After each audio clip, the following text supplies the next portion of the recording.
আজকে যে গুণটির কথা আমরা আলোচনা করছি ধৈর্য। এই ধৈর্য যেটাকে আমরা সবর বলি, এটা এমন একটা জিনিস, এই সবরটাই কিন্তু ইসলাম। ইসলাম পালন করাকে আমরা সবরও বলতে পারি। সবর শব্দের অর্থ হলো, সবর শব্দের আপনার সংজ্ঞা হলো হাবসুন নাফস, নিজেকে বন্দি করে ফেলা, আবদ্ধ করে ফেলা কোনো কিছুতে, এটাই হলো সবর। এই সবর বা ধৈর্য এটা তিন প্রকার। এক প্রকার ধৈর্য হলো আসবর আলা তাআহ, ইবাদতের উপরে সবর করা। ফজর করতে ইচ্ছা করতেছে না, জামাতে যেতে ইচ্ছা করতেছে না, অমুক কাজটা করতে ইচ্ছা করতেছে না, তারপরেও করলাম, এটা একটা সবর। এই যে নিজেকে আটক করে রাখলাম, মনের বিরুদ্ধেও নিজেকে দিয়ে করাইলাম, এটা এক প্রকারের সবর। আরেকটা হলো আসবর আনিল মাসিয়া, গুনাহের কাছ থেকে ধৈর্য ধারণ। অর্থাৎ গুনাহ করতে ইচ্ছা করতেছে বাট আমি করলাম না, সবর করলাম, এটা আরেক প্রকার সবর। আর তিন নম্বরটা আমাদের সবার জানা, সেটা হলো আসবর আইন্দাল মুসিবা, অর্থাৎ বিপদ আপদ আসলে তখন অটল থাকে, ধৈর্য ধারণ করা, মুখ ফুসকে আজেবাজে কথা না বলা, বেফাঁস কথা না বলা, এবং আপনার এমন কোনো আচরণ না করা যেটা আল্লাহর ফয়সালাকে মেনে নেওয়ার পরিপন্থী কোনো কিছু প্রকাশ করে, এরকম। তাহলে সবর তিন প্রকার: ইবাদত করতে গিয়ে সবর, গুনাহ থেকে বাঁচতে গিয়ে সবর, আর বিপদের সময় সবর। তিন প্রকার সবর, এটার মধ্য দিয়ে একটা মানুষ ধৈর্যশীলদের কাতারে যেতে পারে। তাহলে ইবাদতের সবরটা তো আমরা বুঝছি না, কোন একটা ইবাদত করতে ইচ্ছা করতেছে না, আমি করলাম, তারপরেও এগুলো আমি সবর করলাম, ধৈর্য ধারণ করলাম, ধৈর্য ধরে ইবাদতটা করলাম। গুনাহ করতে ইচ্ছা করতেছে কিন্তু আমি করলাম না, এটাও সবর। এই তিন প্রকার সবর মিলাই হলো সবর বা ধৈর্য। সবর সম্পর্কে কোরআন হাদিসে যেসব কথা বলা আছে, বিশাল বড় একটা ব্যাপার। আল্লাহ সুবহানাহু ওয়া তাআলা কোরআনে কারীমে কি বলেছেন দেখেন, ইয়া আইয়ুহাল্লাযীনা আমানু ইসতাঈনু বিস-সাবরি ওয়াস-সালাহ, হে ঈমানদারগণ তোমরা সবর এবং সালাতের মাধ্যমে আল্লাহর কাছে সাহায্য চাও। আল্লাহর কাছে সাহায্য চাইতে হবে সবর এবং সালাতের মাধ্যমে। দেখেন, সাহায্য চাওয়ার জন্য সবর জরুরি। আমরা সাহায্য চাই বেসবর হয়ে, উথাল পাতাল করে, ভাঙচুর করে, এটা হইলো কেন, ওইটা হইলো কেন, কেন আমার এটা হলো, যত বেসবরই হতে পারে, ধৈর্যহীনতা যত হতে পারে, শেষ। এরপরে এবার বলি আল্লাহ তুমি একটু দেখো। আর আল্লাহ তাআলা তো কি বলছেন, ইস্তাঈনু বিস-সাবরি ওয়াস-সালাহ, আগে সবর করো, এরপরে নামাজ পড়ে সাহায্য চাও। আগে সবর, সবর করে এরপরে সালাত আদায় করে আল্লাহর কাছে সাহায্য চাইতে হবে। এখন আমি আগে বেসবরই করে এরপরে আল্লাহর কাছে এসে দোয়া করে সবর আপনার সাহায্য চাই, এটা সুন্নাহ না, বা এটা কোরআন কর্তৃক নির্দেশনা। আমরা অনেকেই কিন্তু সবর করি, সবর সবাই করি না বললে ভুল হবে, সবর করি, কিন্তু ঠেলায় পড়ে সবর। ঠেলায় পড়ে সবর বুঝেন মানে হলো, ধরেন যাই হয়েছে এটার জন্য উথাল পাতাল, উথাম থাম যা করার করলাম, মুখ খারাপ, গালিগালাজ, রিয়্যাক্ট, ভাঙচুর, আছাড় পিছাড়, আপনার যা যা করা দরকার সব শেষ করলাম, করে টোরে যখন দেখলাম আসলে এগুলো করতে লাভ হইল না, এবার আমরা বলি যা কি আর করা, সবর করলাম। বুঝে আসছে কথা? আমরা বলি যে যা কি আর করা, থাক, আল্লাহর জন্য সবরই করলাম। মসজিদে বাইরে দেখছেন জুতা জোড়া নাই, 14 গোষ্ঠী ধরে গালে গালা যা করা দরকার করলেন। হ্যাঁ, এই এলাকাটা কোনো চোর এলাকা, আগে একদিন আসছে জুতাটা চলে হয়েছে, সব চোর মনে হয় এখানে, যা আছে মুখ দিয়া বললেন, বেফাঁস কথাবার্তা, সবাই আশায় বানাইলেন, বলে টলে। এখন যখন দেখলেন যে আসলে এগুলো করে তার লাভ নাই, চোর নিয়ে তো এত কোনো বেচাও শেষ, তাহলে এবার আর কি করবেন, ঠিক আছে যাক, আল্লাহর রস্তি দিলাম, আর কি করা। তো এটা কিন্তু সবর না। দেখেন, হাদিসে নবী সাল্লাল্লাহু আলাইহি ওয়াসাল্লাম বলেছেন, ইন্নামাস সবরু ইনদা সাদমাতিল উলা, ইন্নামাস সবরু ইনদা as-সাদমাতিল উলা, প্রথম যে ধাক্কাটা আসে, কষ্টটা হয়, ওই টাইমটাতে সবর করা হলো সবর। আপনি ঠেলায় পড়ে শেষ পর্যন্ত সব করিডোরে বললেন ঠিক আছে যাক, যা হয়েছে হয়েছে, তাক, মনে কিছু করো না। প্রথমে এক চোট শেষ করলেন, করে এরপর বললেন কি, যাক, মনে কিছু করো না, আমি সবর করলাম, এটা সবর না। তবে এটা ওইটার তুলনায় ভালো যে কোনো অবস্থাতেই সে সাইজে আসলো না, জেদ দেখালো তো দেখালো, এমন জেদ দেখাইলো যে একেবারে ভাঙচুর করতেই আছে, তার তুলনায় ভালো যে সে অন্তত একটা পর্যায়ে থামছে। কিন্তু প্রকৃত সবর যদি হয়, এক নম্বর সবর যদি দেখতে চান, তাহলে সেটা হবে শুরু থেকে। আল্লাহ সুবহানাহু ওয়া তাআলা বলেছেন ওয়ালানাবলুওয়ান্নাকুম বিশাইইম মিনাল খাউফি ওয়াল জু'i ওয়া নাকসিম মিনাল আমওয়ালি ওয়াল আনফুসি ওয়াস সামারাতি ওয়া বাশশিরিস সাবিরিন। দেখেন আল্লাহ বলেছেন যে ভয়, ক্ষুধা, সম্পদ এবং জীবন হানি এবং ফল ফসলের হানি এবং কমতি, এগুলো দিয়ে আল্লাহ তাআলা বলছেন আমি অবশ্যই তোমাদের পরীক্ষা করব। এই পরীক্ষায় যারা ধৈর্য ধারণ করতে পারবে তাদেরকে সুসংবাদ দান করো। দেখেন তাহলে আতঙ্ক আসবে, ক্ষুধা আসবে, ব্যবসা মন্দা হবে, টাকা পয়সা চলে যাবে, লস হয়ে যাবে, একটার পর একটা বিপদ হবে, যত যা হবে দিন শেষে আল্লাহ তাআলা ফয়সালা মেনে সবর করতে হবে, ধৈর্য ধারণ করতে হবে। আমাদের প্রিয় নবী সাল্লাল্লাহু আলাইহি ওয়াসাল্লামের পুরো জীবনে দেখেন এত বিপদ আপদ, সুবহানাল্লাহ। আমি প্রায় সময় বলার চেষ্টা করি, দেখেন তো দুনিয়াতে আসার আগেই বাপ নাই, মায়ের পেট থেকে আসার আগেই বাপ নাই, মায়ের পেট থেকে আসতে না আসতেই মা নাই, এরপরে কোন রকম একটু কৈশোরে আসছেন, মা গেলে কি হবে, এখন দাদা আছেন একটু ছায়া, দেখতে না দেখতেই দাদাও নেই, এরপরে হাল ধরলেন চাচা, চাচা হাল ধরছেন, তখন চতুর্দিক থেকে ভয়ঙ্কর বাধার তীর আসতেছে, চাচা এই টাইম একটু বুক পেতে দাঁড়াচ্ছিলেন, চাচাটাও নাই, একমাত্র ভরসার জায়গা স্ত্রী খাদিজা রাদিয়াল্লাহু তাআলা আনহা, উনিও একই সাথে নাই। আপনি খেয়াল করে দেখেন, মানে কেমন যেন আল্লাহ রাব্বুল আলামিন প্ল্যান ওয়াইজ তার নবীকে দেখেন কিভাবে বিপদ আপদ দিয়ে আষ্টে পৃষ্ঠে মানে বেঁধে রেখেছেন, যে একটার পর একটা, মানে এই পাটাতনে দাঁড়ায় এটা সরাই ফেলানো হয়, আরটাতে দাঁড়ায় আরেকটা পায়ের তলাতে সরে যায়, মানে পায়ের তলাতে মাটি কি পরিমাণ সরে। আমাদের অনেকের জীবনে এরকম বিপদ আপদ, আমরা তখন চিন্তা করি যে মানে কি এমন খারাপ কাজ করলাম রে বাবা, যে আমার বিপদই ছাড়তেছে না, একটার পর একটা, একটার পর একটা, একটার পর একটা। আপনি তখন নবী সাল্লাল্লাহু আলাইহি ওয়াসাল্লাম এটা চিন্তা করবেন যে এইভাবে ধারাবাহিক আসছে, শুধু এখানেই শেষ, এরপরে তো চাচা শেষ, নিজের স্ত্রী খাদিজা রাদিয়াল্লাহু আনহা শেষ, তাদেরকে আল্লাহ নিয়ে গেলেন। এরপরে শুরু হলো চতুর্মুখী স্টিম রোলার নির্যাতনের, চতুর্মুখী এই যে স্টিম রোলার শুরু হলো, সেই স্টিম রোলারগুলোতে টিকেও থাকতে পারলেন না, নিজের মাতৃভূমিটা ছেড়েও চলে যেতে হলো।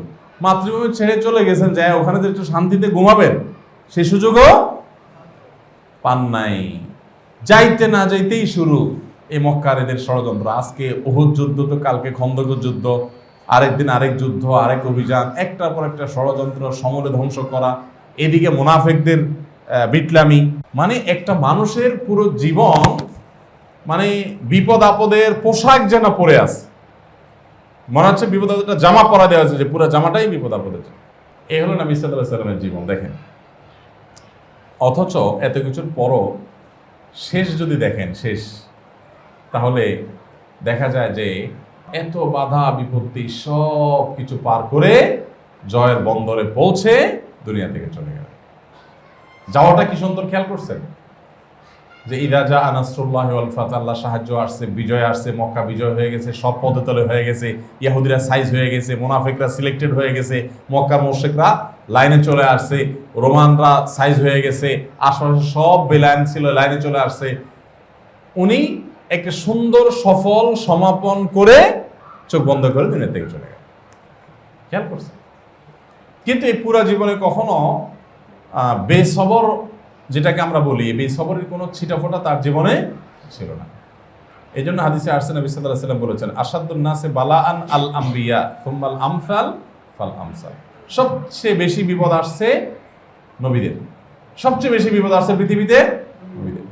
নবীদের সাথে যাদের যত মিল হয়, কর্মগত বিশ্বাসগত যত মিল হয়, তাদের বিপদ আপদ ওই আনুপাতিক হারে আসে। যার মিল যত বেশি তার বিপদও তত বেশি। চিন্তা করে, কারণ হাদিসে আসছে, সহিহ মুসলিমের হাদিস, আদ-দুনিয়া সিজনুল মুমিন ওয়া জান্নাতুল কাফির। দুনিয়া হলো ইমানদারের জন্য জেলখানা, আর কাফেরের জন্য জান্নাত। জান্নাতে যা খুশি তা পায়, মানুষ করতে পারে, তাই না? দুনিয়াতে কাফেররাও যা খুশি তা করে, তাদের কেউ কিছু বলার নেই। আর ইমানদারদের জন্য জেলখানা কেন? জেলখানা তো মানুষ যা চায় তা পারে না। ইমানদার এদিকে যাইতে বসে হারাম, ওদিকে যাইতে বলে মাকরু, ওদিকে যাইতে বলে উত্তম না, ওদিকে যাইতে বলে তাকওয়ার খেলাফ, তারে আবার ব্যবসা করতে যায়, এটাও হারাম ওইটাও হারাম, ওইদিকে যায় ঘুষ, ওখানে সুদ, কাঁটা আর কাঁটা, জেলখানা মানুষের মধ্যে, তাই না? এই জন্য আমাদের সবরের এক্সারসাইজটা হতে হবে খুব স্ট্রংলি, খুব মজবুতির সাথে প্রত্যেকটা মানুষের। নবী করিম সাল্লাল্লাহু আলাইহি সাল্লাম তিনি সবরের সবচেয়ে বড় দৃষ্টান্ত ছিলেন। পুরো কোরআন যদি আপনি দেখেন, সম্প্রতি যে তারাবি সারসংক্ষেপ করতে গিয়ে কোরআনটা শুরু থেকে শেষ পর্যন্ত একবারে আয়াত বাই আয়াত একটু আলাদাভাবে দেখার সুযোগ আমার হয়েছে। তো সেই সুবাদে আমার কাছে মনে হয়েছে পুরা কোরআন দেখলে এক অ্যাঙ্গেল থেকে মনে হবে যে মানে মন খারাপ হবে। কেন মন খারাপ হবে? একটা অ্যাঙ্গেল থেকে। কোন অ্যাঙ্গেল থেকে মন খারাপ হবে? আপনি একেবারে সে আদম আলাইহিস সালাম থেকে নিয়ে শুরু করেন মুহাম্মদ সাল্লাল্লাহু আলাইহি ওয়াসাল্লাম পর্যন্ত নবী রাসূলদের ইতিহাস তো পাতায় পাতায় পাতায় পাতায় পাবেন, তাই না? এই যে পাতায় পাতায় ইতিহাস পাবেন, এই ইতিহাসের ভিতরে সুখের ইতিহাস খুব কম। সবই কিসের ইতিহাস? পুরা কোরআন খোলেন আপনি, হ্যাঁ, আল্লাহ তাআলা, আমি মানে ঘটনাবলীকে আলাদা করে বইতে আমি আলাদা আনছি তো, যে ঘটনাবলীগুলো সুবহানাল্লাহ, মানে একজন নবীর ঘটনা এমন নাই যে ঘটনা পড়ার পর আপনার কাছে মনে হবে মাশাআল্লাহ নারায়ে তাকবীর, হ্যাঁ জিতে গেছি, বা আমি যার ফলো করতেছি নবীর, সেই নবী দেখবেন যে আল্লাহ বলছেন যে নূহ তার কওমরে দাওয়াত দিয়েছে, তারা কেউ শুনে নাই, হ্যাঁ, ইব্রাহিম আলাইহিস সালাম তার কওমকে দাওয়াত দিয়েছে, তারা তারে কষ্ট দিছে, হ্যাঁ, অমুক নবী তার উম্মতকে দাওয়াত দিছে, তারা তাকে পাগল বলে গালি দিছে, অমুককে দাওয়াত দিতে আসছে, তাকে তারা পাথর মেরে হত্যা করছে, হ্যাঁ, আগুনের গর্ত করে সেখানে ফেলে দিয়েছে। আইয়ুব আলাইহিস সালাম দাওয়াতি কাজ করতে গেছে, তার রোগ শোকে ধরে একেবারে অবস্থা খারাপ হয়ে গেছে। ইউনূস আলাইহিস সালাম দাওয়াতের কাজ করতে গেছে, তার মাছের পেটে পড়ে বিপদে পড়ে গেছে। হ্যাঁ, আপনি একটা ঘটনা দেখান তো গোটা কোরআনে যে নবী রাসূলদের যে পুরাটা, হ্যাঁ, দাওয়াত দিতে গেছে, সব মহা সাফল্য হয়ে গেছে। হ্যাঁ, শেষ হাসি সবগুলাতেই আবার নবীদের আছে, তাই না? নূহ আলাইহিস সালামের শেষ হাসি হাসছেন, ইব্রাহিম আলাইহিস সালাম শেষ হাসি হাসছেন, মুহাম্মদ সাল্লাল্লাহু আলাইহি ওয়াসাল্লাম শেষ হাসি হাসছেন, নূহ আলাইহিস সালাম শেষ হাসি হাসছেন। অবাধ্যরা সব শেষ হয়ে গেছে, কিন্তু বাহ্যিক প্রাথমিক যেটা, এটা দেখলে বোঝা যায় যে শুধু বিপদ বিপদ বিপদ বিপদ। হ্যাঁ, কেউ কথা শোনে না। আমরা গতকাল জুমার মসজিদে এটা নিয়ে আলোচনা ছিল, প্রসঙ্গ তো আসছে আর কি, যে সব নবীদের উম্মতদের একটা কথা ছিল, মান ওমান আরাকাত্তাবাকা ইল্লাল্লাযিনা হুম আরাদিলুনা বাদিয়ার রাই। এই কথা ঘুরিয়ে ফিরিয়ে সব নবীর উম্মতরাই বলছে কি, যে তোমাদের কথা কি শুনবো, তোমাদের কথা সমাজে কারা শুনে? এই অশিক্ষিত পাগল ছাগল। আজকাল হুজুরদেরকে যেটা বলে আর কি, খেয়াল করে দেখেন কি সুন্দর করে মিলে যায়, তাই না? আরে হুজুরদের কথা কে শুনে? হুজুরদের কথায় দেশ চলে নাকি? হুজুরদের কোনো শিক্ষা আছে না? মূর্খ এরা কি বুঝে? এই কথাটাই কিন্তু সকল যুগের নবীদেরকে শুনতে হয়েছে বিভিন্নভাবে। ইন্টারেস্টিং বিষয়। সমাজের মূলধারা যাদেরকে বলে, মূলধারা, তাই না? এই মূলধারা সব কিন্তু সব যুগে দুষ্টরাই ছিল। কোন যুগে আপনি দেখাতে পারবেন না যে মূলধারা সব ভালো মানুষ ছিল। খুব রেয়ার। সাফল্য হয়ে গেছে, নবী সাল্লাল্লাহু আলাইহি ওয়াসাল্লামের সাফল্য হয়ে গেছে, তখন মূলধারা ইমানদাররা হয়ে গেছে মদিনাতে। কিন্তু ওই পর্যন্ত যেতে বহু আদা জল খসাইতে হয়েছে, এবং ওটা হয়েছে খুব সীমিত সময়ের জন্য। বেশিরভাগ ক্ষেত্রেই মূলধারা ছিল দুষ্টরা, ভালো মানুষগুলো সাইডে ছিল, এবং তারা মানে অবাক করা বিষয়, সব নবীদেরই প্রায় এরকম যে সমাজের শিক্ষিত এলিট এরকম মানুষ ছিল তা কিন্তু না। তারা কিন্তু সমাজের খুব সাদামাঠা সাধারণ, হ্যাঁ, দিনমজুর, শিক্ষা বঞ্চিত, সুবিধা বঞ্চিত, নেতা গোছের মানুষ না, এরাই ছিল। এই যুগে আপনি সত্য অসত্য নিরূপণ করার জন্য এটা একটা মারাত্মক সূত্র, খুব বড় একটা সূত্র, কিন্তু সত্য অসত্য নিরূপণ করার জন্য যে লোকগুলো আসলে নিরীহ কিন্তু তাদের বিশ্বাস কর্ম করণাদির সাথে মিলে, আলহামদুলিল্লাহ এরাই হকের উপরে, এরাই শেষ হাসি হাসবে, সেটা আজকে হোক আর 200 বছর পরে হোক আর 2000 বছর পরে। বুঝতে পারছি? তো নবী রাসূলদের পুরো ইতিহাসটাই হলো সবরের ইতিহাস। পুরোটা কোরআন খোলেন আপনি, সবরের ইতিহাস। আদম আলাইহিস সালামের ছেলে কাবিলে হাবিলে মারে বসে আছে, বিপদ না? এইভাবে একজন একজন করে দেখেন আপনি, নূহ আলাইহিস সালাম, ইব্রাহিম আলাইহিস সালাম, একজন একজন করে দেখবেন সবারই সবর সবর এবং সবরের ইতিহাস। তো এই জন্য আল্লাহ বলেছেন ওয়াবাশশিরিস সাবিরিন, আপনি ধৈর্যশীলদের সুসংবাদ দেন। এরপরে আরেকটা খুব ইন্টারেস্টিং, দেখেন, ইন্নামা ইউওয়াফাস সাবিরুনা আজরাহুম বিগাইরি হিসাব। কিয়ামতের দিন হিসেব ছাড়া দিবেন আল্লাহ তাআলা শুধুমাত্র ধৈর্যশীলদেরকে। আচ্ছা, হিসাব করে আল্লাহর কাছ থেকে পার পাওয়া খুব সোজা কাজ। হিসেব করে যদি আল্লাহ দেন তো কি পাবো আমি? দেখবেন যে জায়গাটা কিছুই টিকবে না। নামাজে বেজাল, রোজায় বেজাল, কথায় বেজাল, কাজে বেজাল, হ্যাঁ, ভালো চাইতে মন্দের পরিমাণ বেশি। হিসাব করতে গেলে আসলে টিকা বড় কঠিন। তো আপনি যদি হিসাব ছাড়া চান যে আল্লাহ এসব হিসাব নিকাশ বুঝি না, দিবেন, ডাইলা দিবেন, জান্নাত দিয়ে দিলাম, যা চলে যায়, শেষ। এটা যদি পাইতে চান তাহলে সবর লাগবে। দেখেন, আমি তো মনে করি সবচেয়ে বড় কোরআনে যত ঘোষণা আছে সবচেয়ে বড় ঘোষণা এটা, যে হিসাব ছাড়া দিবেন, হিসাব করে দিবেন না, হিসাব ছাড়া দিবেন। এটা হলো সবচেয়ে বড় সুসংবাদ, তাই না? আল্লাহ এটা দিবেন সেটা দিবেন, এগুলো সবই সুসংবাদ, কিন্তু ওইগুলোর চাইতে বড় সুসংবাদ হলো হিসাব ছাড়া দিবেন, তাই না? মানে এটা অনেকটা ব্ল্যাঙ্ক চেক দেওয়ার মতো হয়ে যায়, তাই না? রাজা মহারাজা এরা শুনছি দুনিয়াতে কেউ কাউকে দিছে কিনা যায় না, যে ব্ল্যাঙ্ক চেক দিছে। এটা একটা ক্রেডিটের ব্যাপার না, হেডামের ব্যাপার না যে ব্ল্যাঙ্ক চেক দিছে অমুক অমুকরে। মানে ফিগার দিলে 10 লাখ 20 লাখ 10 কোটি 20 কোটি 1 বিলিয়ন 1 মিলিয়ন একটা কিছু তো হবে, কিন্তু ব্ল্যাঙ্ক চেক দিলাম বাবা যত পারো বসাই নাও। এই হিসাব ছাড়া দেওয়াটা হলো অনেকটা এই ব্ল্যাঙ্ক চেক দেওয়ার মতো, তাই না? সবচেয়ে বড় পুরস্কারটা আল্লাহ তাআলা দিবেন সবচেয়ে কঠিন কাজটার বিনিময়ে, সেটা হলো সবর। পুরস্কারটাও সবচেয়ে বড়, আর যেটা বিনিময় দিবেন সেটাও সবচেয়ে কঠিন। সবর সব সোজা, সবর কিন্তু কঠিন। আপনি অনেক নামাজ কালাম পড়ে ফেলবেন, সকাল সন্ধ্যা দোয়া মুখস্থ করবেন, 5 ওয়াক্ত নামাজ মুখস্থ করবেন, 1 প্লেটে খানা খাবেন, মেসওয়াক করবেন, তাহাজ্জুদ পড়বেন, রাতে তাড়াতাড়ি শোবেন, সকালে তাড়াতাড়ি উঠবেন।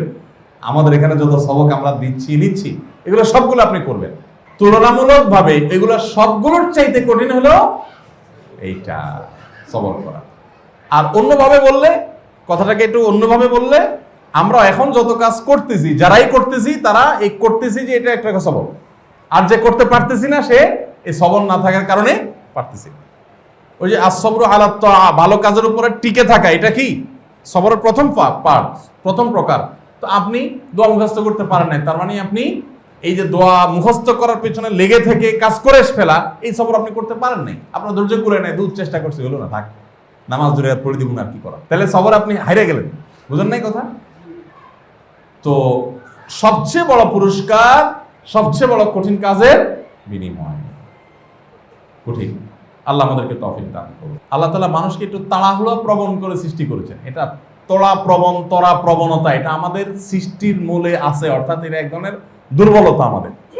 এই দুর্বলতার বিরুদ্ধে সংগ্রাম করা, করে নিজেকে সবরকারী বানানো, এটা বেশ কঠিন একটা কাজ, তাই না? তড়া প্রবণ থাকে। তো এই তড়া প্রবণতা আমাদের অনেকের মধ্যেই আছে, আমার মধ্যে এটা একটু বেশিও আছে। বড় আমার অফিসের এক সহকর্মী, সৌদি আরবে সহকর্মী না, আমার ইমিডিয়েট বস ছিলেন উনি। তো আমার তড়া প্রবণতা দেখে, মানে সব কাজে হুলস্থুল বেশি অস্থির, এটা দেখে উনি আমাকে একবার বললেন, আচ্ছা তুমি তোমার মায়ের পেটে কতদিন ছিলা? তো বললাম কেন, এটা আমি কিভাবে জানি?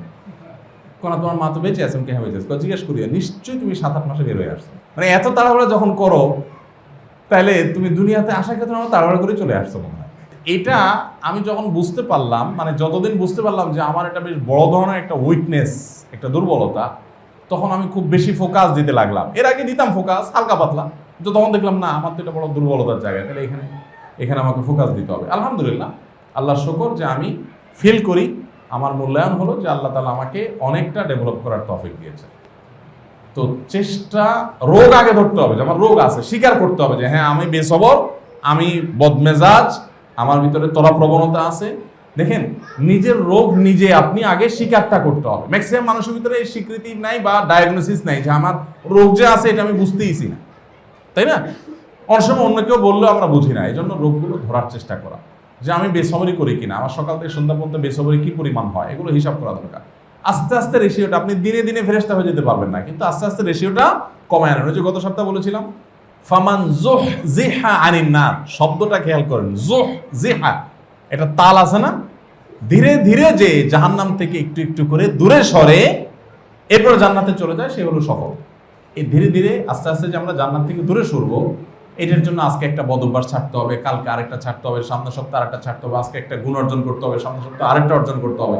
এভাবে আপনি জান্নাতের কাছে যাবো, জান্নাত থেকে দূরে সরবো। আর যদি চলছে গাড়ি যাত্রা বাড়ি, চলো কোনো রকম, বিশেষ কোনো ডেভেলপমেন্ট নাই, তাহলে তো আপনি জান্নাতের দৌড়ে এগিয়ে যেতে পারলেন না, পিছিয়ে। এই জন্য ভাইরা, সবরের আলোচনা থেকে আমরা প্ল্যান করব যে আমরা ধৈর্য ধারণ করার আগে আমার অধৈর্যটা কোন কোন জায়গায় হয়, কোন কোন ক্ষেত্রে হয়, সেটা আমি আগে ডায়াগনোসিস করব, সিলেক্ট করব যে এই জায়গা আমার হয়, এই সময় হয়। তারপরে আমি সেটার সমাধানের জন্য প্ল্যান করব যে তাহলে কিভাবে সমাধান করা যায়। সমাধানের মধ্যে আমরা আসতেছি, কিভাবে আমরা সবরকারী হতে পারি সেটাতে আমরা আসবো ইনশাআল্লাহ। কিন্তু আগে রোগটা ধরার চেষ্টা করা যে আমার দুর্বলতাটা কোন জায়গাটাতে। তাহলে স্বীকৃতিটা, আত্মস্বীকৃতিটা, কারোর কাছে স্বীকার করার চাইতে বড় কথা হলো নিজে স্বীকার করা যে হ্যাঁ আমার এই সমস্যাটা আছে। দেখেন ইসলামের সৌন্দর্যটা কিন্তু এখানে, সেটা হলো যে ইসলাম আমাদেরকে বিনয়ী হতে শেখায়, তেড়ামি না। স্বামী স্ত্রী, কলিগের সাথে, ক্লায়েন্টের সাথে, বিভিন্ন জায়গাতে কিন্তু আমাদের এগুলো হয়, তাই না? অহংকার কাকে বলে? নবী করিম সাল্লাল্লাহু আলাইহি ওয়াসাল্লাম বলেছেন অহংকার হলো বাতারুল হাক্কে গামতুন নাস ওয়া গামতুন নাস। দুইটা জিনিস মানুষের অহংকারের আলামত ইন্ডিকেট করে, ভিতরে অহংকার আছে, এটা ইন্ডিকেট করে দুইটা জিনিসই। উপর দিয়ে তো মাশাআল্লাহ যে হাসি ভেঙে চুরে পড়া একদম, এগুলো খুব সোজা, এগুলোর জন্য কিছু লাগে না। এটার জন্য বরং কিছু ট্রেনিং ফেনিং নিলে দেখা যায় যে মাশাআল্লাহ দুনিয়ার সবচেয়ে খারাপ মানুষটাও দেখবেন এত সুন্দর করে হাসছে, এত সুন্দর কথা বলছে, মানে মনে হয় যে মানে রসগোল্লা জোরে জোরে পড়তেছে হাসি থেকে, মুখ থেকে, মাশাআল্লাহ। এগুলো আসল বিনয় না। আসল বিনয় হলো যে আপনি ভেতর থেকে নিজেকে বলবেন যে আমি তো আসলে বেসবর, আমি তো খারাপ মানুষ, আমার তো এই রোগটা ভয়ঙ্করভাবে আছে, আমার বড় গলায় কথা বলার আগে আমার চিন্তা করা উচিত। এবং যখন জেদাজেদির ব্যাপার আসে তখন জেদাজেদি না করা, এটা বিনয়ের আলামত। আর জেদাজেদি করা এটা অহংকারের আলামত। জেদাজেদি মানে কি? আমি এটা বলছি তো বলছি, আমি বলছি, আমার কথা উপরে থাকতে হবে, বলছি মানে আসলে একটা ভাবচক করা মানে আলহামদুলিল্লাহ আমি বলছি, হয় নাই, ওকে। এটা বড় একটা জিনিস। বাতারুল হক, হককে ডিনাই করা। আপনি একটা তর্ক আমার সাথে আপনি করতেছেন, আমার সাথে আপনার একটা জিনিস নিয়ে তর্ক চলতেছে, আমি এটা বলে ফেলছি।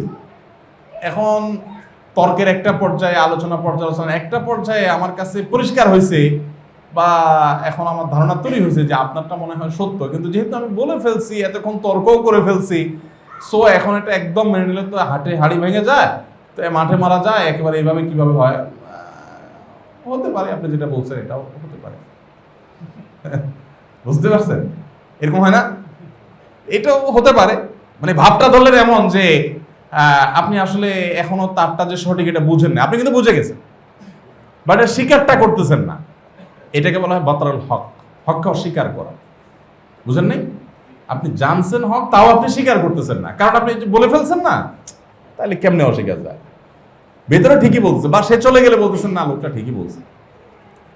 বইয়ের সাথে ঝগড়া আছে, কোনো একটা বিষয়ে তুমুল হয়ে গেছে, আপনার আপনার সেশন হয়ে গেছে ঝগড়ার, অথবা 1-2 ইনিংস হয়ে গেছে ঝগড়ার। এখন একটা পর্যায়ে বুঝলেন না আসলে আমার এখানে একটা ঘাপলার জায়গা ছিল, এখন স্বীকার করলে তো মাঠে মারা যায়, হয়তো বউ 2 হাত নেবে যে তাহলে এতক্ষণে কাহিনী কেন করছে, গোষ্ঠী উদ্ধার করে ফেলবে, তাহলে এবার থাক, দমায় চলে গেলাম। এর নাম অহংকার। সত্য স্বীকার করতে কার্পণ্য হয়, এটার নাম কি? অহংকার। আপনি অবাক হবেন, আমাদের ওই যে তারাবির সারসংক্ষেপ বইটাতে আদেশ নিষেধগুলো আছে না, আদেশ নিষেধগুলোতে ওই বইতে আমি অবাক হয়ে গেছি। একটা কথা বারবার আল্লাহ বলেছেন যে তোমরা ন্যায়সঙ্গত আচরণ করবে, ন্যায়নিষ্ঠ থাকবে, ন্যায় বিচার করবে, ইন্নাল্লাহা ইয়ামুরু বিল আদলি ওয়াল ইহসান, এই টাইপের কথা গোটা কোরআনে বারবার আল্লাহ বলেছেন। এই ন্যায়নিষ্ঠতাটার অভাবে মানুষ সত্য অস্বীকার করে, অহংকার করে। আপনার সাথে আমার ঝগড়া হয়েছে, তুমুল আকারে হয়েছে, আমি হয়তো মুখটা ছোট হওয়ার মতো হয়ে গেছে, বাট আমি যখনই টের পাইছি যে আমি ভুলে আছি, সাথে সাথে স্বীকার করাটা ন্যায়নিষ্ঠতার পরিচয়। আর অস্বীকার করা অবিচার, জুলুম। আপনি এখন জাজের জায়গায় আছেন, জাজের জায়গায়, আপনি জাজের জায়গা থেকে বলছেন না আপনি যেটা বলছেন এটা হতেও পারে, অথচ আপনি জানেন এটাই সঠিক, তাহলে আপনি অবিচার করলেন, আপনি না মিথ্যা বিচার করলেন। বুঝেন না কথা? এটা কিন্তু আদলের খেলাফ হয়ে গেল।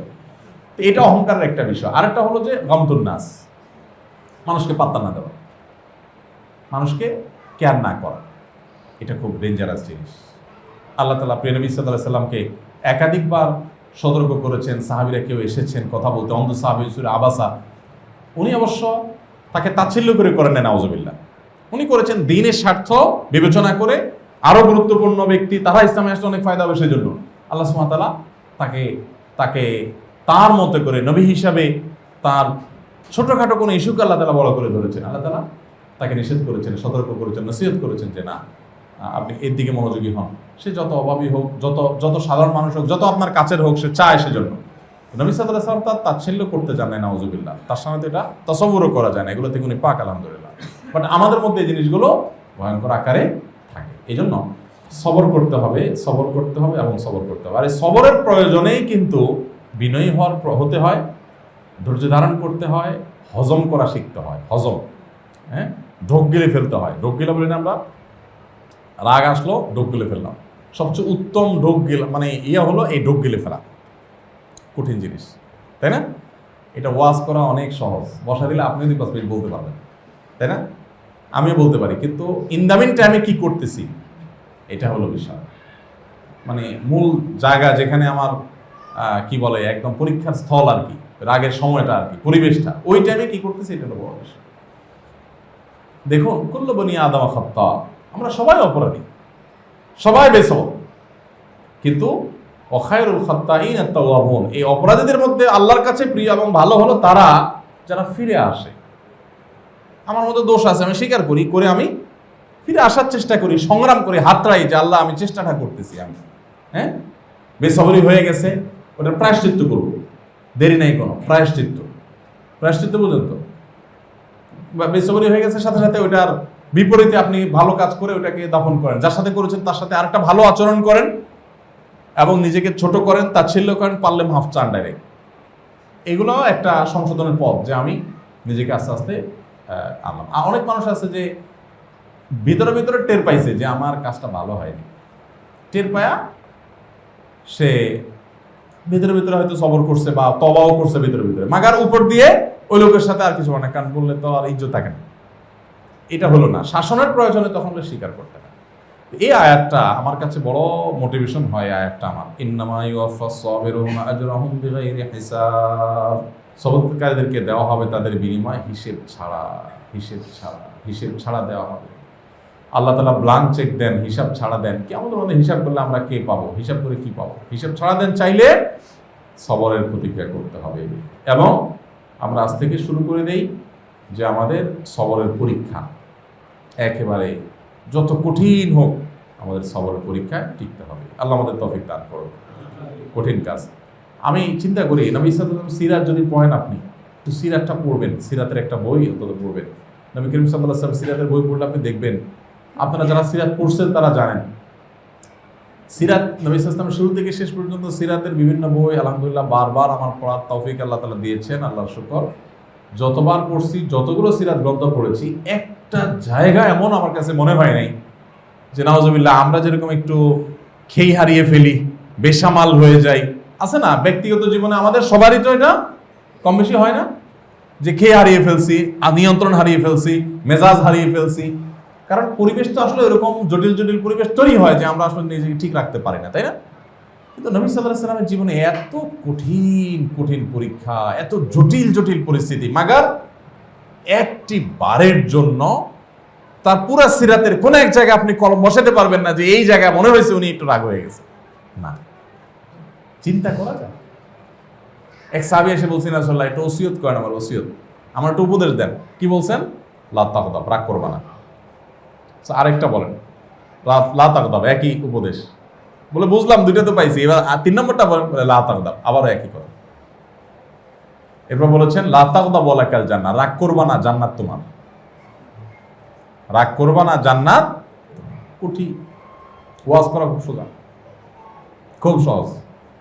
আমরা আসেন আজকে থেকে একটু প্ল্যান নেই, হ্যাঁ, যে ইনশাআল্লাহ আমরা সবর করব এবং বেসবরের জন্য আত্মশাসন করব, নিজের সাইজ করব। কেন আমার দ্বারা বেসবরি হলো, কেন আমি ছোট লোকই করলাম, কেন আমার মুখটা খারাপ হলো, কেন আমার রিয়েক্ট বাজে হলো, নিজেকে এসে ভৎসনা করব। যার সাথে হয়েছে তার কাছে মাফ চাবো, কোনো কার্পণ্য করব না। ঘাট তাড়ামি করবে, ঘাটে ভেঙে দিতে হবে, মটকায় দিতে হবে।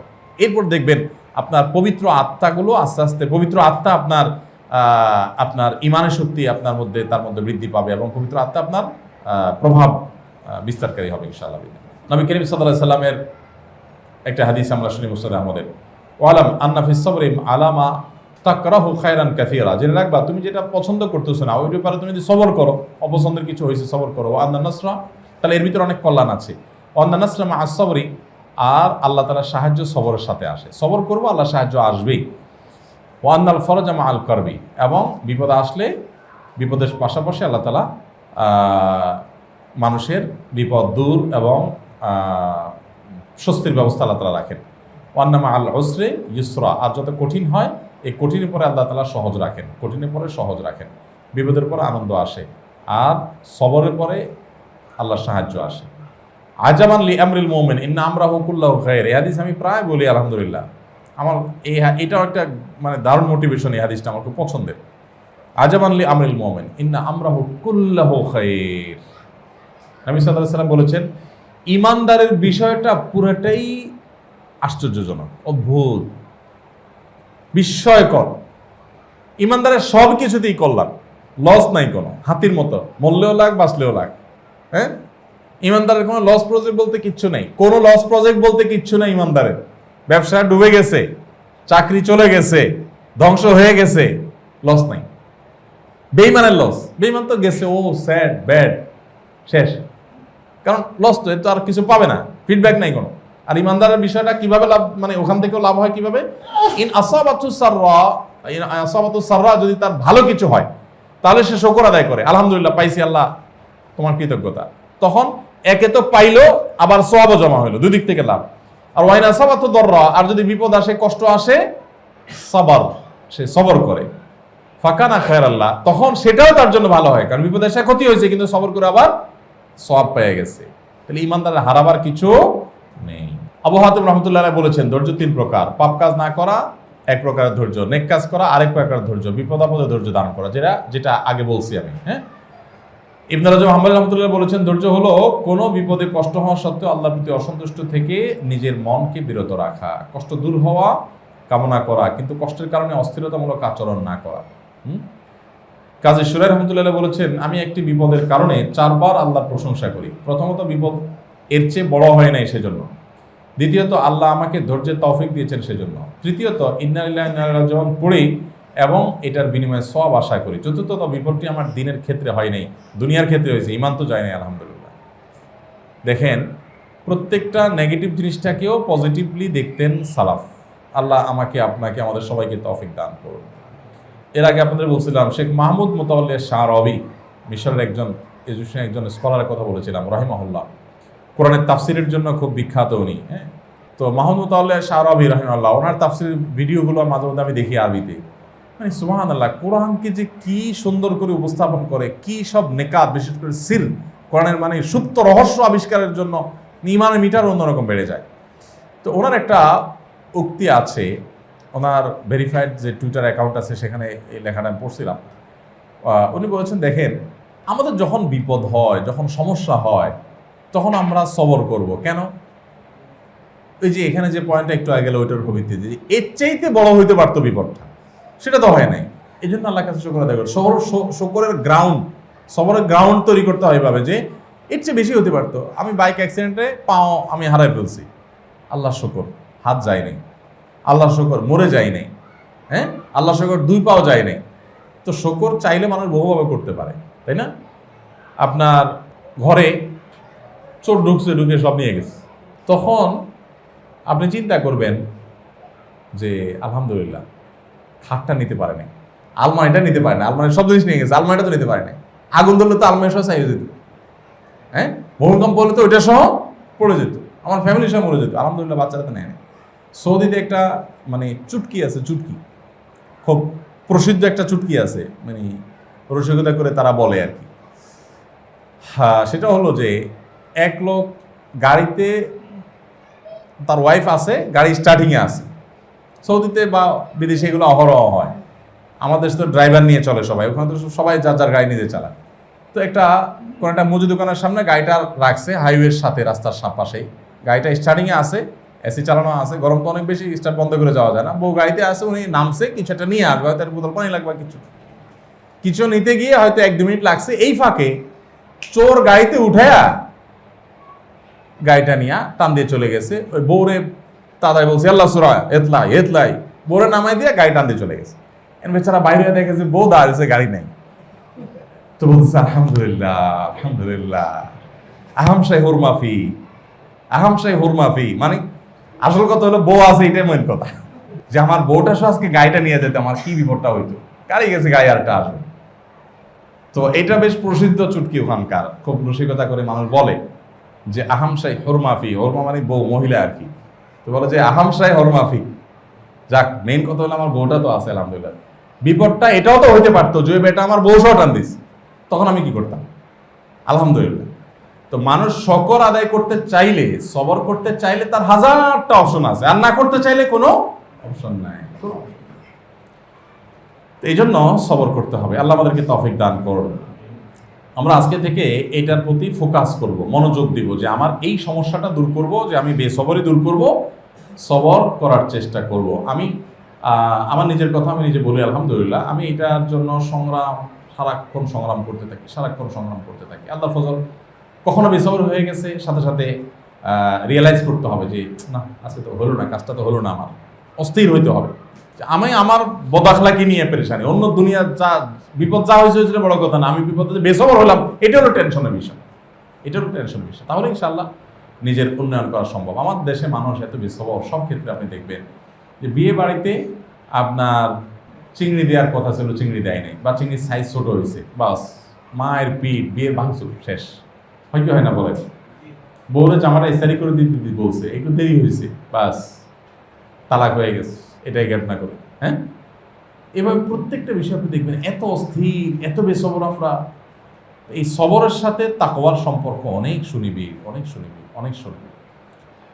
গোটা দিনটাই হলো সবরের অপর নাম, সোজা কথা। এই জন্য সংগ্রাম চালাতে হবে, আত্মশাসন যেটাকে বলে, আত্মসংগ্রাম চালাতে হবে, নিজের বিরুদ্ধে নিজে না, আমাকে সবরকারী হইতে হবে, হ্যাঁ, এবং বিনয়ী হইতে হবে, হারা শিখতে হবে, সবসময় জেতা শেখা যায়। অহংকারীরা সবসময় জেতে, অহংকারীরা কখনো হারে না, গায়ের জোরে জিতে, তেড়ামি করে জিতে না। আমাকে হারতে জানতে হবে যে আলহামদুলিল্লাহ আমি হারলে হারছি।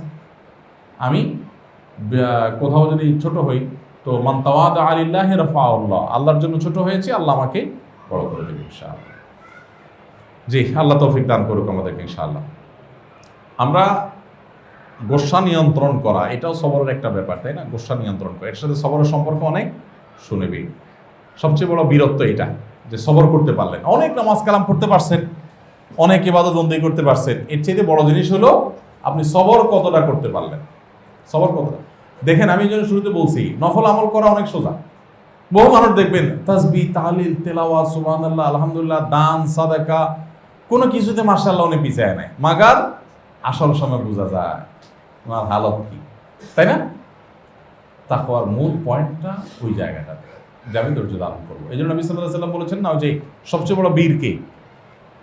মানুষের কুপকাত করে ফেলা, একদম বড় কুস্তিগির। এটা আসল বীরত্ব হলো রাগের সময় কন্ট্রোল করে ফেলা, আস্তে ডোক গলে ফেললাম, সবর করে ফেললাম, হ্যাঁ, কিছুই নেই, নাথিং এলস। এটা হলো সবচেয়ে বড় বীরত্ব, বাহাদুরি। এই জন্য যাদের সবর যত কম তারা তত ডাইরেক্ট রুগী, ডায়রিয়ার রুগীর মতো। কিছু হইলো মাথা গরম হয়ে গেল, কিছু হইলো অস্থির হয়ে গেলেন, এটা তো ডায়রিয়ার রুগীর মতো, যে আসলো ছেড়ে দিলেন। আর ধরে রাখতে পারলেন, কন্ট্রোলিং পাওয়ার আছে, এটা হলো সুস্থ মানুষ। চল আমরা আজকে দৈনন্দিন সুন্নাতে চলে যাই। ইস্তিনজা পেশাব পায়খানার পর পবিত্রতা অর্জন করা, বিসমিল্লাহ বলা টয়লেটে ঢোকার শুরুতে, এবং শয়তান থেকে আশ্রয় প্রার্থনা করা। বিসমিল্লাহ আল্লাহুম্মা ইন্নী আউযু বিকা মিনাল খুবুসি ওয়াল খাবাইস। খুবুস, খাবাইস মূলত দুষ্ট জিনকে বোঝায়। দুষ্ট জিন, আমাদের টয়লেটগুলোতে দুষ্ট জিনের আখড়া থাকে অনেক বেশি। এক সাহাবীকে টয়লেটে একটা দুষ্ট জিন হত্যাই করে ফেলেছে। আমরা দুষ্ট জিন দ্বারা যে এফেক্টেড হই না, এই এফেক্টেড হই অনেক ক্ষেত্রে টয়লেট থেকে। আমি টেরও পাই না, ওইটা আমরা টেরও পাই না, কারণ প্রভাব তো সবসময় সাথে সাথে পড়ে না, প্রভাব অনেক পরে আস্তে ধীরে দেখা যাচ্ছে পড়ে। তো এই জন্য টয়লেটে ঢোকার আগে এই দোয়া পড়বেন যখন, তখন অর্থের দিক খেয়াল করবেন যে আল্লাহ আপনার কাছে আমি আশ্রয় প্রার্থনা করি কোত্থেকে, এই যে নোংরা যে জিনগুলো আছে এই সমস্ত জায়গায় থাকে সেগুলোর ক্ষতি থেকে। ওখানে তাহলে এই দোয়া পড়ে আপনি যদি ঢুকেন, ইনশাআল্লাহ আপনি যতক্ষণ টয়লেটে থাকেন আপনি সেফ হয়ে গেলেন, আপনারা সে কিছু করতে পারবেন। আর না হলে আসর করবে, আপনি টেরও পাবেন না, আস্তে আস্তে আস্তে আস্তে দেখবেন না এই আসরটা বাড়তে থাকে। দেখেন, এই জন্য আমাদের টয়লেটগুলো একসময় অনেক দূরে ছিল, তাই না? ঘর এক জায়গায়, টয়লেট। এখন আধুনিক পৃথিবীতে আমাদের টয়লেট পারলে একদম ভাতের থালার কাছে, মানে পারলে মানে মনে হয় যে হাতে নিয়ে ঘুরতে পারলে আরো ভালো হয়। হয়তো এই টেকনোলজি বাইরে যায় কিনা কদিন পরে কি জানি, যে টিপ দিবে আর টয়লেট বাইরে যাবে। তো ঘর বাড়ির মানে টয়লেটকে ঘর বাইরের খুব কাছে রাখা বা একেবারে ভিতরে রাখা, এটা সভ্যতা এভাবে ডেভেলপ হয়েছে। আমরা সমাজের অংশ, হ্যাঁ, আমরা এইটা হালাল হারামের ইস্যু না, আবার এটার কারণে কোনো নাজায়েজ হয়ে যাবে ব্যাপারটা সেরকম না। বিষয়টা হলো সূক্ষ্ম লাভ ক্ষতির ব্যাপার।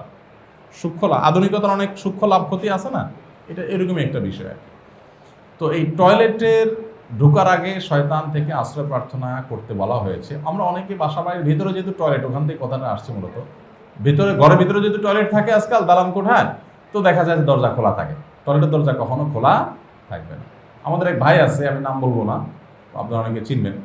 উনি বলেন যে আমার বাসায় টয়লেটের সামনে আলাদা করে একটা পর্দা বা ওই যে বেতের ব্যাট এরকম কি একটা জানি আছে আলাদা, বুঝতে পারছেন, যাতে করে মানে কোনোভাবে দুষ্ট জিনের প্রভাব না পড়ে। তো আমরা তো অনেকে এগুলো খেয়ালও করি না, দোয়া ছাড়া ঢুকে যাচ্ছি, দোয়া ছাড়া চলে আসতেছি, দরজা খোলা রাখতেছি, এই জন্যগুলো সতর্ক থাকতে হবে। যাই হোক, তাহলে টয়লেটে ঢোকার আগে এই দোয়া পড়ে ঢোকা। দোয়া পড়তে যদি ভুলে যান তাহলে ওই যে পানিশমেন্ট কি বের হয়ে যাবে। মনে হইলে টয়লেট আউটব্রেক করে ফেলছেন, তখন তো আর বেরোতে পারবেন না। কিন্তু যদি তার আগে মনে হয়, তখন এবার শয়তান কি মনে করাবে আমি বলি আপনাদের। শয়তান বলবে তখন সাথে সাথে দেখবেন শয়তান কিন্তু আপনার মাথায় হাজির হয়ে যায়, সাথে সাথে সাথে আসে, তো ও তো ভিতরে আসে আপনার, ওর সাথে সাথে আপনার একটা আইডিয়া দিবে। আইডিয়া বলবে যাক সামনের জন্য সতর্ক থাকি, আজকে হয়ে গেছে, বুঝেন নাই? ঠিক আছে, সামনের জন্য কেয়ারফুল থাকবা। শয়তানটা বলবে আরে চান্দু সামনে না, বাকির নাম ফাঁকি, এখনই বাইর হয়ে যাবো। আবার বাইর হবে, বাইর হইয়া এবার দোয়া পড়ে ঢুকবে। এবার কয়েকদিন যদি তেড়ামি করেন, তখন শয়তান করবে ওস্তাদ এখন দোয়া মিস হয়েছে, কিন্তু ঢুকার আগে দিয়ে শয়তান দেখবে ওস্তাদ দোয়া পড়তে ভুল করছেন, কি বলতে যাচ্ছেন কিন্তু তাড়াতাড়ি পড়েন, কিন্তু তখন সে এসে দেখবেন স্মরণ করে নিচ্ছে। পানিশমেন্ট এমন এক জিনিস, নিজেকে নিজে পানিশমেন্ট দিবেন, ইবলিস এসে স্মরণ করে দিবে। কারণ দেখবে যে এই বেটা, কারণ আপনি ঢুকতে দোয়া পড়ছেন, তাতে আপনি 1 ডিগ্রি সওয়াব পাবেন। ঢুকছেন ভুলে গেছেন, এখন বাইর হয়েছেন, বাইরের সময় দোয়া পড়লেন, আবার ঢুকার সময় দোয়া পড়লেন, আবার বাইরের সময় দোয়া পড়লেন। শয়তানের লস প্রজেক্ট না লাভের প্রজেক্ট? লস প্রজেক্ট না? এবার শয়তান এসে বলবে ওস্তাদ দোয়া বলেন না, কিন্তু কারণ সে দেখছে যে ভুলে গেলে তো বেটা আমার লস করে দিবে। দেখেন, আমরা জান্নাতে যাওয়ার জন্য যতটা সিরিয়াস, শয়তান আমাদের জাহান্নামে নেওয়ার জন্য এর চেয়ে বহুগুণ বেশি সিরিয়াস।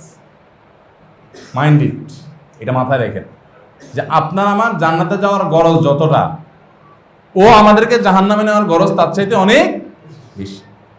এই জন্য আমরা ভুলি, কিন্তু শয়তান তার শয়তানি করতে সে ভুলে না। আপনি খেয়াল করে দেখেন তো, আমাদের ভুলে অনেক কিছু ছুটে যায়, কিন্তু ভুলে ভালো হয়ে যায়, এটা কয়টা হয়? হ্যাঁ, শয়তান এতটাই অ্যাক্টিভ এবং এতটাই সিরিয়াস। আল্লাহ আমাদেরকে তৌফিক দান করুন। তাহলে আমরা টয়লেটে ঢোকার সময় দোয়া করবো ইনশাআল্লাহ।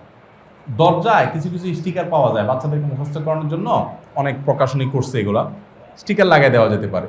বাইরের সাইডে থাকবে, আবার ভিতরের সাইডে আবার স্টিকার লেখেন না। অনেকে দেখি যে ওই ওয়ালে, বিশেষ করে মিডিল ইস্টে এগুলো দেখা যায়, আর ভিতরে সুন্দর করে দোয়া লেখা দেয়, আল্লাহুম্মা লা তানসা দুআ আল খুরুজ মিনাল খালা গুফরানাক, লেখা দেয় পাবলিক। টয়লেটের ভিতরে আল্লাহর নাম লেখা, এটা আদবের খেলা। বাইরের সাইডে আপনি লিখে রাখতে পারেন, হয় দরজার পাশে যাইয়া ওখানে সুন্দর করে স্টিকার দিয়ে দিলেন, যাতে ঢুকতে আপনার মনে পড়ে। হ্যাঁ, তবে এইগুলোতে যে খুব বেশি আহামরি কাজ হয় তা না, কারণ দেখতে দেখতে দেখতে দেখতে ডাইরেক্ট হয়ে যায় এক পর্যায়ে, তখন আর ফোকাসটা ওইদিকে থাকে না অনেক সময়, তাই না? এই জন্য দরকার হলো পারিবারিক পর্যালোচনা। একসাথে খাইতে বসছেন, সবাই দোয়া পড়ছো, কে ভুলে গেছো, আচ্ছা ভুলে গেলে তাহলে আল্লাহুম্মা বিসমিল্লাহ বলো, পড়ো। আচ্ছা টয়লেটে ঢুকছো, এই দোয়া পড়ছো, বেরোছো, এগুলো প্রচুর পরিমাণ নিজেদের মধ্যে আলাপসালা পর্যালোচনা থাকতে হয়, তাই না? এখন তো আমরা ওই যে এই স্কুলে গেছো কিনা, হোমওয়ার্ক করছো কিনা, এগুলো নিয়ে জিকির সারাদিন হয়, মাগার আমলের জিকির, আমলের মোজাকারা। 2 নম্বর, বাম পায়ে প্রবেশ করা এবং ডান পায়ে বের হওয়া, এইটাও প্রচুর ভুল হয়। এখানে ঔষধ ওই একটাই, বুঝতে পারছেন? টয়লেটে ডান পাতে ঢুকে গেছেন না, তাড়াহুড়া করে, যখনই মনে বেরি কি করলাম এটা, আবার বাইরে হয়ে যাবে। এবার বাইরে হওয়ার সময় বাম পা দিয়ে বাইরে হবেন, হইয়া আবার ডান পা দিয়ে ঢুকবেন। বুঝেন না কথা? এভাবে যে কোনো মন্দ কিছুতে বামকে অগ্রাধিকার দেওয়া নবী সাল্লাল্লাহু আলাইহি ওয়াসাল্লাম পছন্দ করতেন। ইন্নাল্লাহা ইউহিব্বুত তায়াম্মুন আলা ফি কুল্লি শাই হাত্তা তানাহুলা ওয়া তারাজ্জুল। আল্লাহ তাআলা সব বিষয়ে ডানকে পছন্দ করেন, ভালো বিষয়। আর খারাপ বিষয়ে, খারাপ বলতে কি, তুলনামূলক অপছন্দনীয় কাজ কিন্তু করতে হয়, টয়লেটে যেতে হয়, এগুলোতে বাম। আর তুলনামূলক ভালো কাজ, ঘরে ঢোকা ভালো কাজ না খারাপ কাজ? ভালো।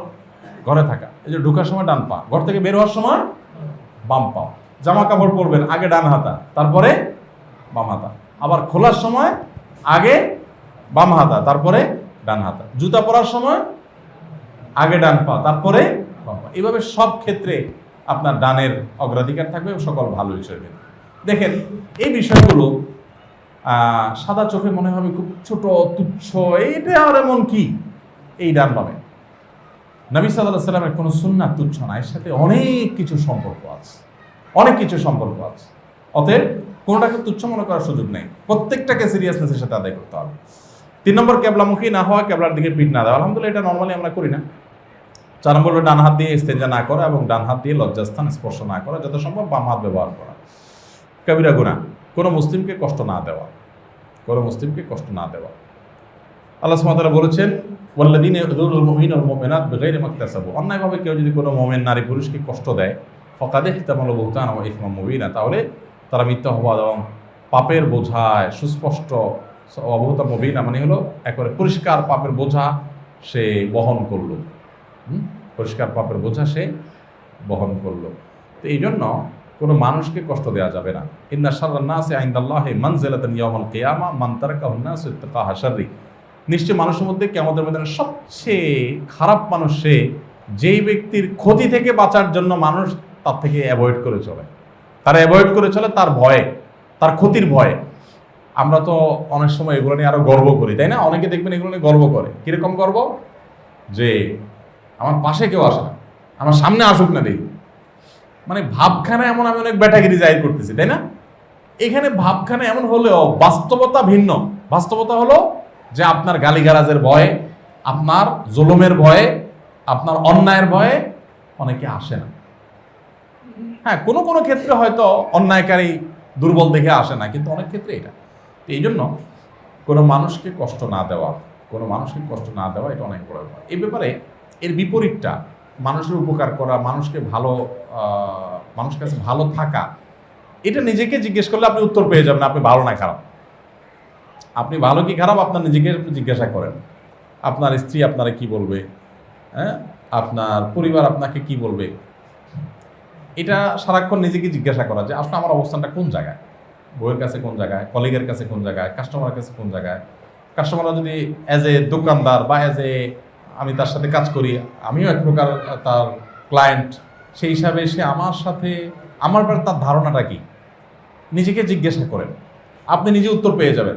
আমি একবার অনেক আগে সৌদি থাকতে একটা ছোট্ট একটা গবেষণা করছিলাম হাদিসের, যে অনলাইন লাইব্রেরি আছে মাকতাবা শামেলা, আরও অন্যান্য যেগুলো আছে সেগুলোতে অনলাইনে বিভিন্ন জায়গায় সার্চ করছিলাম। সার্চ কি করছি, সেরা মানুষকে, ভালো মানুষকে, সবচেয়ে ভালো মানুষ। হাদিসে নবী সাল্লাল্লাহু আলাইহি সাল্লাম অনেকগুলো হাদিস বলেছেন, খায়রুন নাস, আহাব্বুন নাস, সবচেয়ে ভালো মানুষ, আল্লাহর কাছে সবচেয়ে প্রিয় মানুষ, নবীর কাছে সবচেয়ে প্রিয় মানুষ, আল্লাহর পছন্দের মানুষ।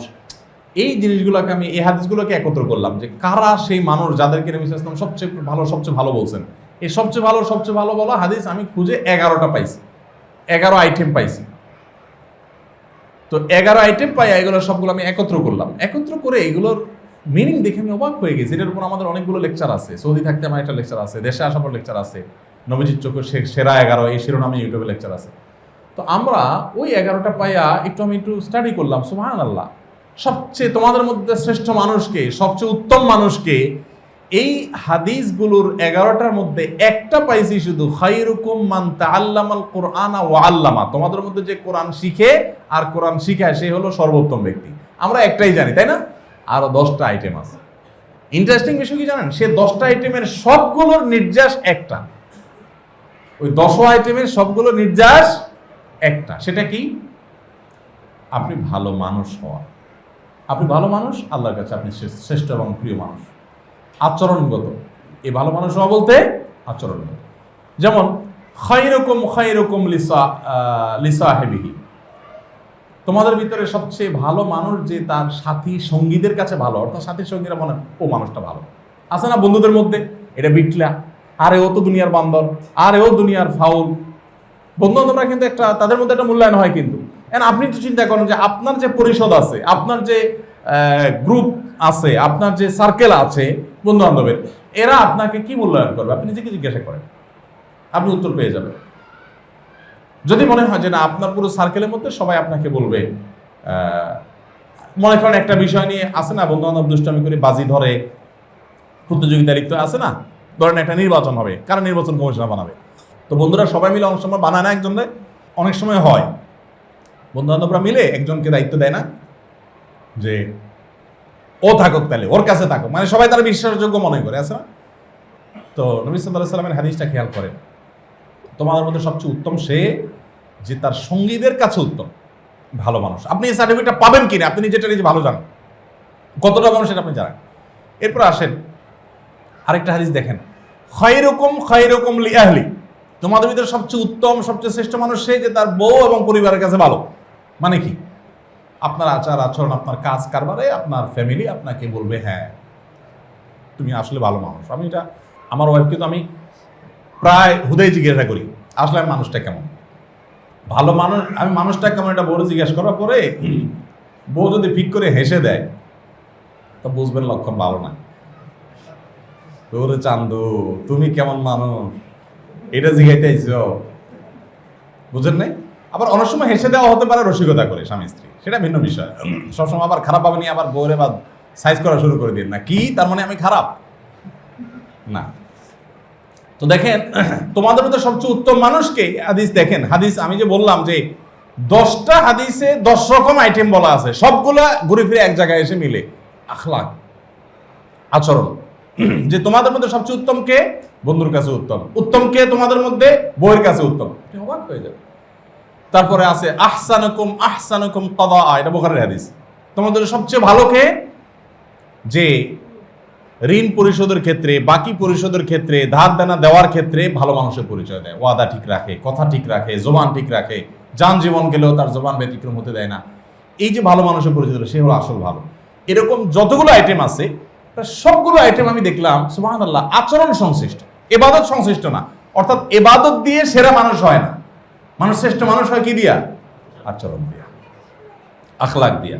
আর ওই আখলাকের সাথে এই যে কোনো মানুষকে কষ্ট না দেওয়ার সম্পর্ক, এই জন্য কথাগুলো বলবো যে কাউকে আমি কষ্ট দেওয়া হয়ে যেতে পারে, আমরা তো মানুষ, সাথে সাথে প্রায়শ্চিত্ত করতে হবে, কারেকশন করে ফেলতে হবে, কাফারা দিয়ে ফেলতে হবে, বুঝুন নাই?